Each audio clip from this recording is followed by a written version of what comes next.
We're fortunate to have with us to talk about Hinduism and other religious faiths in India, the professor from Tennessee State University, Dr. JParuchuri.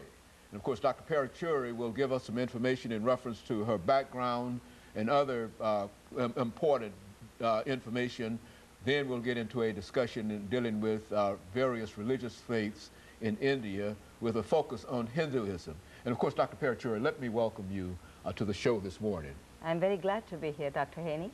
And to tell you how delighted we are to have you here, Dr. Paruchuri. As a matter of fact, we're reminded that a long, long time ago, we had you and another professor, Dr. H. Leon Prather, talking about political science and other developments in the Department of History at Tennessee State University. And now you're back with us again, and we're simply delighted to have you.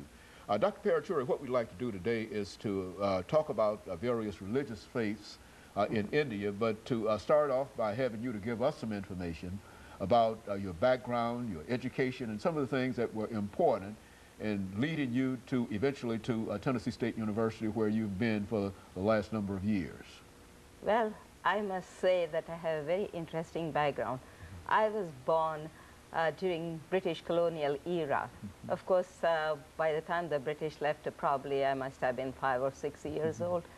And almost all of my education was in India.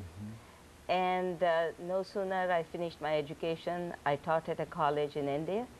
And then I got married. And my husband was already here, and I accompanied him as his wife. And when I arrived in this country, I was offered a job where I was, when he got a job in Wisconsin at the same place, I was offered a job to teach. As you know, I'm a political scientist, and so I was very delighted that I was offered this opportunity to teach. And after a couple of years, my husband came as a visiting professor to Tennessee State University, and there was a vacancy in the political science department, and they offered me the job.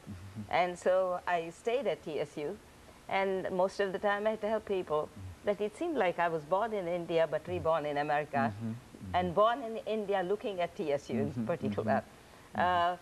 And I came